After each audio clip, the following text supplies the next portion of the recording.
Welcome back to the Marketing Share podcast, listeners. Today, we are going to get a little bit existential. What do I mean by that? We're talking about a common question that I think leaders face when it's time to, or the question is, when is it time to start hiring marketing? When to make your first marketing hire? So, Barry, we've got a super guest on. Tell us about Kenny, who's here with us today. Yeah, I love this topic because, as you know, I work with startups, you've worked with startups, and we both work with Kenny. So this is really fun for us. Yeah. Today, we have Kenny Mazursky with us, and Kenny is a unique individual and a friend of ours at the Marketing Share podcast. Why? Because he's got a great background, and I want him to talk a little bit about it, but it's super unique in the business. Why?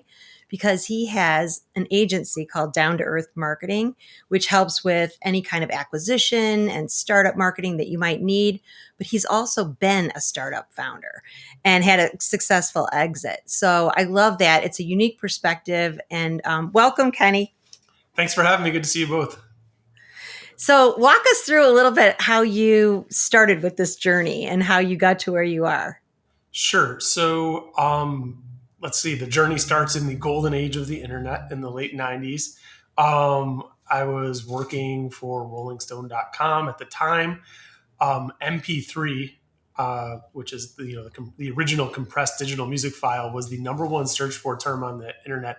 There's only been 2 times that's happened when the top search for term was not sex. It was in 1999 when it was MP3, and it was 2007 when it was social media.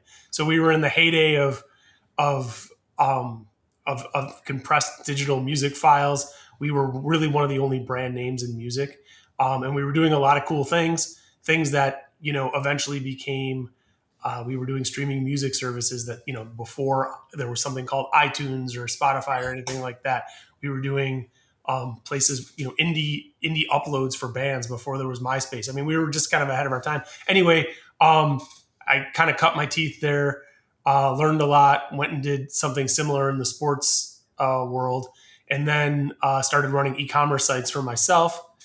And some of those e-commerce sites were really successful. Some of them weren't. And I realized that what I was good at was not finding products to sell, but how you sell them. So from there, we started helping other companies. And then along the journey, I've had an opportunity to start a handful of my own companies, everything from CPG to marketing services company to sports app, and a few other things in between. I still have a couple e-commerce companies. But we also, started Down to Earth Marketing in 2001, and we help everyone from startups to Fortune 500 companies and B2Bs, e-com, SaaS, etc., acquire customers. And regardless of what business you are in, you need customers, and we kind of help folks do that. That's cool. Absolutely the truth, isn't it? Well, that is a cool background. I love it. And one of the things I will say, when I work with you, you always you approach the business as a founder, not as a service provider, which I think is a unique take on it. And I appreciated it when we were working together. So think about this, as you're a startup and you're, usually a lot of startup founders, and, we're talking about usually SaaS businesses or some sort of software enabled business. A lot of folks are, founders are focused on products, making sure their software is working, making sure, everything's, operating, and of course, funding. When do they start thinking about that marketing hire in your experience? Early, after they had their core design and development group. And, they brought us in like 6 months before we launched. So I would say, make sure that there's enough runway to get everything you need. It doesn't have to be 6 months, but, I would say 4 to 6 months is a reasonable time, because, that time goes quick.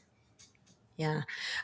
You and I have worked on some businesses that actually got that order wrong a little bit, right? So sure. I appreciate what you're saying. You want to have your product ready enough, but you want to bring in that commercial marketing expertise in enough time to be able to absorb the product, to be able to think through the market, go to market strategy on it, et cetera.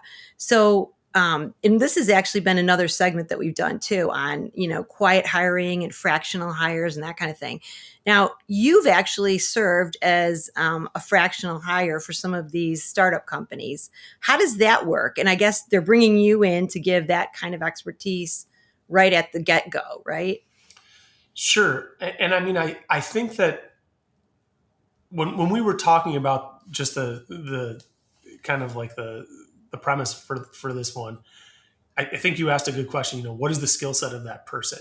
And and I think you really want someone who has experience, but who has experience across all the different spokes of a marketing wheel, because um, you there's so many pieces to marketing these days, and in order to be really good at it in any one of those spokes or silos, you have to be neck deep in it. But that means you're probably not great at um, a lot of those other spokes. So I would, and some of them are going to be more relevant than others. So as a fractional CMO, um, when I come in is I'm trying to figure out of that marketing wheel. There's tons of things you can do, but it doesn't mean that you should do them all. So where are the ones that where are the easy places to fish? Where are the places that are going to deliver the most value? What makes sense to start at what time? Um, and based on what I said earlier about just figuring out all your acquisition numbers, where are the most favorable channels? And then from there, can we go and hire competent resources, whether they be full-time or part-time, to kind of execute within those silos? Yeah, I think that's important, especially, you need the control tower, if you will, right? As your fractional CMO. And of course, it's probably good to have somebody who's had some startup experience, right? You bring in a CMO from, a Fortune 500 company who's had staff of 50, they may not be the scrappy leader that you're looking for. Yeah, you don't want anyone who's insulated. You want people who have been on an island, kind of last man standing kind of mentality. I mean, and that's the genesis of how we started. I mean, I used to do everything myself because those were the resources that I had. And then over time, like I said, as things evolved, you realize, all right, I either am not as good at this as I should be, or I don't want to be as good at this as I should be. But I know enough to be able to hire, quality resources. So I think you want someone who's been in it, who knows enough about that stuff, and who's also able to discern, what's appropriate. Because a lot of times I'll come in and you'll have the CTO or one of the founders, and they're hell bent on executing in a certain direction. And you're like, this is, I have people, oh, we're going to do all affiliate marketing. And I'm like, you're going to get like one customer and you're going to, or we want to do only SEO. Well, that's going to take, 8 to 12 months. So what happens, during that time? So I think people sometimes are misaligned with, because they've either read something or they've had experience, or they don't want to spend money or whatever it is. And I think you need a realist too. And I think you need someone with enough experience to be able to have real, honest conversations with the stakeholders about the realities of what's possible, about how much it's going to cost, about what to expect, to set expectations too, because, the only certain thing about startups is uncertainty. And, there's that Mike Tyson saying, everyone has a plan until you get punched in the mouth. And I think people go out there and everyone thinks that their stuff's going to be awesome, and they run one thing and it doesn't work. And then it's like, okay, were we expecting this? What were we, or is our hair on fire, or is everyone going crazy? And then you're over course correcting and all that other stuff. So I think you want someone with some metal, someone who's been there, someone who has touched all those spokes and can give an honest, a clear, and grounded evaluation of what's appropriate based on the business. What I'm hearing, Kenny, is like, uh, there is no one approach, or you can't go in thinking that there is one way to acquire customers and to try to start getting that revenue, right? You've got to look at the situation and figure out, and there's different ways to do it. So therefore, you need that first marketing hire needs to be someone that is a generalist or knows enough so that they can try different things and test, right? I mean, I think that seems to be the bottom line. Yeah, and I also think, I think try some things and test, but also have the discipline, Alec. I mean, we had we had a client It was a SaaS company. They were funded by a well-known funding group in Chicago, and I think they had 600,000, maybe 500, $600,000 in funding.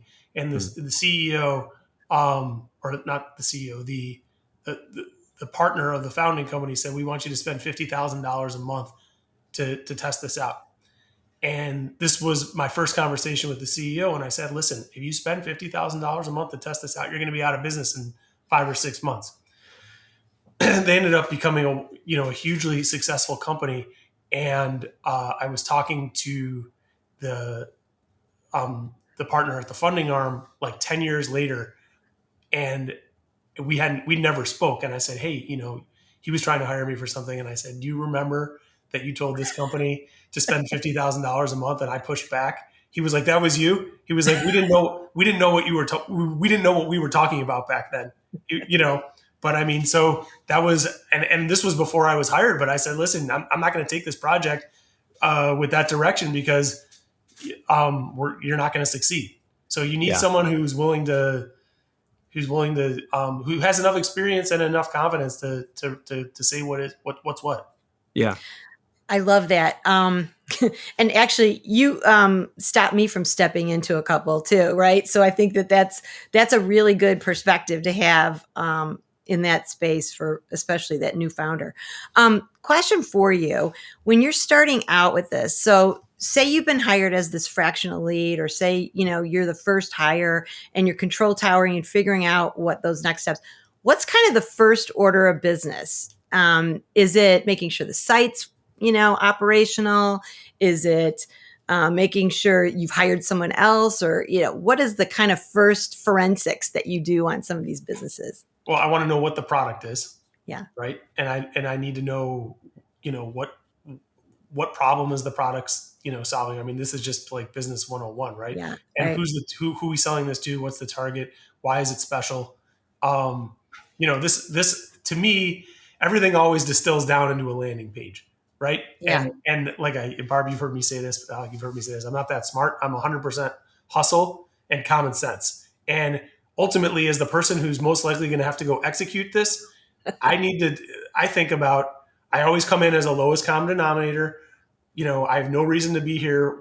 And I'm landing on your site. So, what's the headline? What are the value propositions? Why do I care about this? What makes this? What are the validation, quantitative and qualitative validation, pieces behind this? And what are you asking me to do? And I think that's the landing page. So I'm trying to get that information right off the top, because if I don't know how I'm selling this or who I'm selling this to, then I can't execute on anything. I don't know what channels. I don't know what the site needs to look like, to your point, all that stuff. So I want to understand the product. I want to understand the problem it's solving. I want to understand what's special about it. I want to understand, what other competitions out there, that kind of stuff. But I need to know how, I need to know how I'm marketing this. So that's first and primary, and then I need to understand the audience. Yeah. So So that's in other before words, any hiring or any strategy or anything. This is like, is there a path to profitability? Is there a path to success here? And generally, if there's not, I don't go any further. I'll say, look, you're you're missing the mark here, or you can maybe find someone else who can help you. But I'm not your Huckleberry. so to me, that sounds like you're talking about positioning, right? You need to have a clear understanding of what the positioning of the product is or the company, who you're going after, what the message is, and what the differentiation is. That's the first step, right? Yep. Yeah. And if you can't explain it in a simple way, Yeah. that's potentially problematic. If I can help you distill it down, Yeah. which a lot of especially if you talk to a super technical founder who's not selling something super technical, like that, Yeah. that's something that we can help you do. Yeah.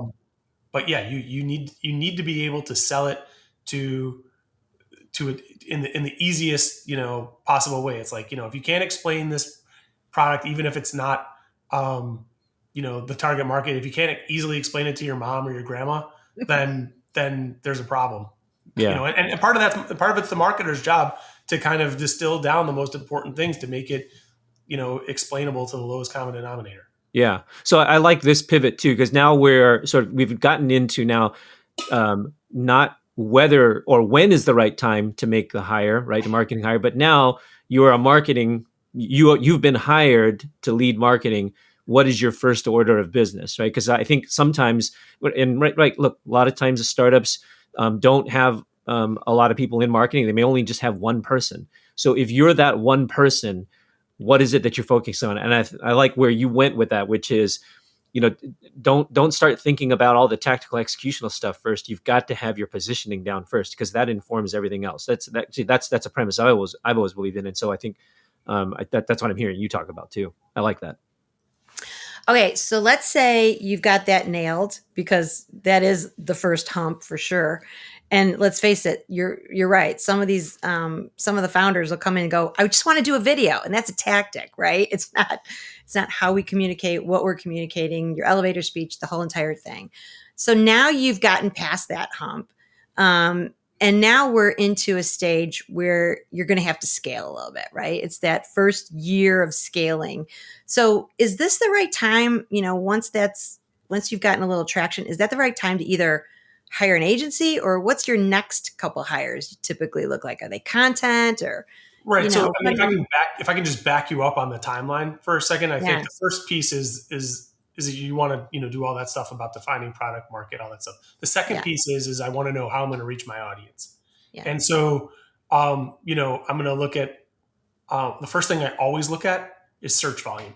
And the reason I always look at search volume is because I always say this, and I know you've heard me say this, is that search equals demand, right? No one's looking for a bad floral shirt unless they want a bad floral shirt, right? So so if someone's looking for like a medium ugly like floral shirt, long sleeve, um, that's to me a demand that someone's raising their hand and saying, I want this. So the first thing I'm looking for is demand, because that's the easiest way to sell something to someone, is when someone self-selects and says, I want this, right? So if there's search volume, that's a great sign for the business, because now I have kind of the easiest place to fish. But either way, I start to hole out what this is going to look like, because and what the strategy is going to look like in terms of a go to market and an execution, because that's going to help me define my resources, and whether those are short term or long term, is dependent on really what that execution looks like. So excuse me. So it's a little premature to say a year from now where we're looking to scale, because really the scaling starts with the strategy, the components of that strategy, and then I'm going to start putting in resources for where we think the relevant components of that strategy are. And generally speaking, I'm not really going to make any hires that are full time just yet, because um, all of them are going to be spoke executions. If we One hire that I'll often make, if it isn't already in house and there's not enough bandwidth, is someone who can work with me on creative, a lot of front end stuff, people who are neck deep in product, who are good at design, but are product designers. They don't want to deal with Kenny and the marketing and the landing pages and the creative assets and stuff. yeah, And if they do, it's most likely begrudgingly, and I respect that. So if there's enough execution there, we'll hire an internal person to help execute on a lot of that stuff. But then everything else is spoked out. There's going to be content. Maybe there's whether that's written, video, or both. There's going to be some form of paid media. Whether that's paid search, social, etc. There might be a CRM component. There might be an analytics component that's yeah, relatively complex, that's not accounted for in house. Sometimes we can work with a product person who's already working with Segment, and the sales team that's already working with the CRM, like that kind of stuff. So generally, all those folks um, are 1099s until we prove out that those channels are viable enough to bring it in house and then scale. So I hope that got you to your answer, but I kind of wanted to walk it back to kind of the genesis of how we got there. Yeah, that was good. I actually that surprises me that you said that. I don't disagree with it, but the graphic design or a creative, I like that. I think probably that might surprise some people to hear that, but I get it, get the reason behind that. I want to Yeah, go it back. goes back to my point. Sorry, it goes back to Yeah, my point of like, as soon as I get a download of what this is, I always think about the landing page. How am I yeah, where am I getting these people and where are they right, going? right, You know, yeah. Let me go back to something that you said though to tee this up and to back up. Search volume. I think some of our listeners are going to think, how about though I'm in a situation where my solution is either in a new market or something that they don't really know that they need yet. So you might not have search volume. How do you handle that, or what's your approach on that then? well, the first thing that I would need to tell all the stakeholders is that this is now going to be more expensive because we're now making a market, Yeah. right? Yep. So we've had this issue with, and this happens a lot with startups, because usually startups, not usually, but I mean, startups are either trying to, build a better mousetrap versus whatever's conventionally, there, or there's something new burgeoning in the marketplace. And if Mm-hmm. that's the case, they're building something new. They're early to the market, and Mm-hmm. that is often one of the biggest inhibitors to growth, right? Um, Mm-hmm. this is like I'm selling smoothies before smoothies became popular, right? I got Now to I got to educate you on smoothies. Then I got to sell you a right. smoothie. Yep. So now instead of people searching for smoothies, I have to do exactly what Barb said. I have to let you know that there's a thing called a smoothie and it exists, and Mm-hmm. here are all the wonderful things about it. So it's much more. So there, Alec, we're still. It gets back to understanding the audience and where to find that audience. Mm-hmm. Um, Mm-hmm. I and was going to ask you, Kenny, if it's different for B2B and B2C. I guess it doesn't matter as long as if you know the product or not know the product. I just came from, a startup in a technical field where it was a brand new solution, right? To your point. So there wasn't any search volume, but there was search volume around a general problem around this particular drug interaction, right? So is it the same for a B2B business like that? Or do you alter that strategy a bit? it is, and in certain ways, the challenge with B2B businesses and bringing something new is stubbornness of workflow, because like if I'm used to doing something and I'm used to doing it a certain way, if you present me with a better solution but it has to disrupt a pattern that I'm in, Mm, there's a lot of opposition there. So you still have to go and market it. It's sometimes a little bit easier though, because if you're solving a real problem, and to your point about that, that um, there was kind of like that tangential um, search query that you could go off of. If people at least can say, "Oh yeah, that's a problem," right. I agree with it. But now you have to make a really compelling case from both, ease, cost, and value proposition, like that I'm going to switch, because some people will just be mildly inconvenienced just to keep doing what they're already doing. So you got to just, you got to build that case. And look, the hardest thing to do is get those first few people in the pool with any product, any startup, B2B, B2C. It's, hardest thing to do is get those first few people to say yes. Mm-hmm. After that, you get some, downhill momentum. So that was going to be my next question for you. Like this, it feels to me like the startups that I've worked with, are in that first or, that critical milestone period where they're trying to ramp up their business and grow that first year momentum, what have you.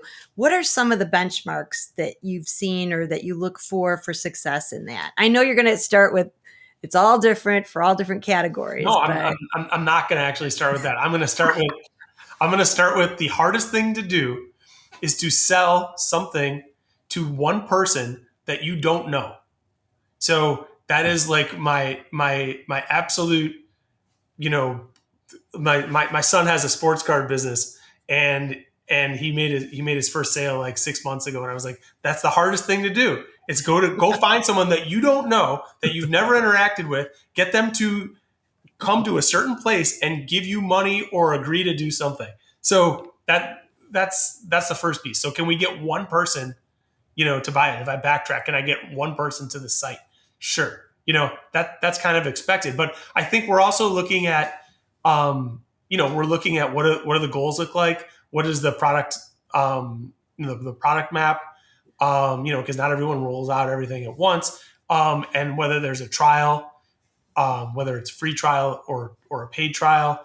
So there's all these varying pieces, but generally what we're looking to do is we're looking to get some group of people to engage, and then from there we're trying to improve the cost of that, the efficiency of that, and then scale it. In between that, if it is a trial, let's say, we're looking for those downstream touch points. Is there, did they try it? Did they sign up, but did they use it? How many times did they use it? And how do we get them from trial to paid?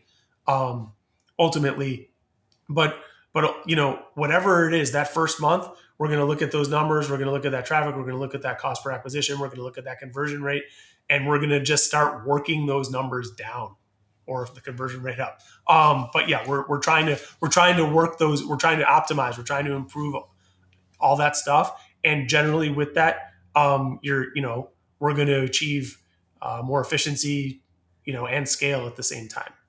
And part of that is trying to get feedback. All the things that you would want to do when you're running a business. But that first hurdle is, can we get a group of people who we don't know to come to a certain place and engage and sign up and pay. Yeah. I don't think so you're right. It is about funnel management, right? For sure. Like I've had some businesses where all of a sudden we're getting engagement at the front, and for sure it's a, I would call it an involved purchase, right? And then all of a sudden we can't get purchase at the bottom of the funnel. So, we can work on things if we get some traction at some level of the funnel, right? Yeah. And some sales cycles are a heck of a lot more, right? I've had pieces of business where it's a B2B and it's $100,000 sale. And, that sales cycle, we're working it out. And if it's 6 months, it's, but you still have to have some sort of momentum where you're driving at least engagement in that period of time before you may get $100,000 deal, right? Yeah. And I mean, if you know that you have a 6 or 12-month sales cycle, which, the 6-figure plus deal on a B2B product is not uncommon. That's fine, but you could still work those top of funnel metrics down. You should still be generating, more leads at less cost, getting them, further into the MQLs, into the SQLs, and all that other stuff. But to that point, or to your point, Barb, is that anywhere along that funnel, like wherever there's stagnation, you're looking at that stagnation, or you're looking at those blocks. But also, and this is a conversion funnel optimization's favorite thing to say, is if you optimize any point of the funnel, you're optimizing the whole funnel. So so even if there's that 6 to 12 month sales cycle, month 4 leads should be, more voluminous and less expensive than month 1 leads, even if they haven't converted. Yeah. All right. Well, I like this. I always ask this question, and I know people will say, "Oh, it's I work with any tool, etc." But are there any top favorite lightning round tech tools that you can't live without when you do this? I know you're going to say you're a Google Suite, but I mean, the reality is that most of the time that we come into a project, some of those tools have already been selected. So we work with what we got. And some of those tools are cost prohibitive, like the full, Cadillac of, I don't know if Cadillac's really the benchmark anymore, but the full Monty of HubSpot like tools is amazing, but it's like crazy expensive. So, that's not necessarily appropriate for both the scale and the size of a startup. So really, all I'm trying to do most of the time is work with what our clients already have set up, but just make sure that the setup is right. There's not a lot of value if a company is already using platform X to come in and switch them to platform Y, unless it's totally broken, because it's kind of like finding your keys. You lose your keys, you find your keys, and you're back at square one. So like, we're in the business of delivering value, and coming in first thing and saying, "Oh, you're using you're using Pardot and we want you to switch to HubSpot. Like, no, like, why are we like, it's just a way of pissing everyone off day one. And there's no business case for it other than, oh, we feel more comfortable using it. So we generally meet people where they're at. There's obviously Google Analytics is probably the best free analytics, or the best free software platform ever made, maybe. And so that, we do use that a lot, but I think that, there's certain things that we always plug in. We're always looking at some form of GA, some, form of CRM, making sure that you've Search Console set up, Hotjar, or some, site monitoring thing where you could watch user site visits. I find that informative. And then it really comes down to, what else are we doing? Are we focusing on, SEO? Are we focusing on our paid search? Are we focusing on, organic social? Like, it really just depends on what that, on what that strategy and what those spokes are. But yeah, I mean, there's a platform, there's good platforms in most cases. Everyone has their preference, but we've worked on them all. There's certain ones that I really don't like working on, but we can figure it out. Right, And right. thankfully, the ones that I don't like working on, they're the least ubiquitous, and probably because other people don't like working on them. All Well, right. this has been Well, great. this has been super helpful. I really Yeah. appreciate it. So what I'm hearing you say is, hey, good to get a fundamentalist on board who actually can help you with just, rounding out your product strategy, your positioning strategy, your audience strategy. That doesn't go away no matter what, for sure. Good to have that early on in the process, and somebody who can be that control tower and who can bring on spoke resources as you need them that won't break the bank as you're ramping up this startup business. And then search traffic is a good idea to look at demand. And then also, being able to scale, I think, is something that you really brought to our business. And, hey, maybe that's a little over rotation on a tool that you might not need, et cetera. Somebody who can actually right size you when you need it, especially in those early months of a startup. And Sorry, go ahead, Alec. no, and the other thing I was going to add, my other big takeaway was start thinking about marketing about 4 to 6 months ahead, right? Because like whether it's time to when you get to validating product market fit, or if it's you're going to start to scale, you need that ramp up time. So if you haven't done marketing yet, give yourself 4 to 6 months lead time to build up to that. And so 2 points to your point, Alec. I mean, start marketing then, but you should know well in advance of that who and how you think you're going to sell this product to. Yeah. And why it's important. And I think the other piece that I want to mention, and this is blunt but true, and I find this true with myself as well. There is some form of just blindness to your own stuff. It's the reason that doctors go to other doctors, and they don't treat themselves. And I see it with really smart people all the time, that when they build a site or they build a product, they're missing key components because they just assume, because they know what they're doing, that everyone else is just going to get it. And sometimes these holes are just absolutely gaping. I mean, I've been on a couple site audits even recently, and I was like, okay, imagine that your lowest common denominator, this is your first time. I have no reason to be here other than I was searching and I clicked and I'm on your site. Tell me how I know I'm in the right place. And people, and you just, the founder will just be like, jaw drop. So true. And I'll be like, tell me why your product is special. Where is this? Yeah.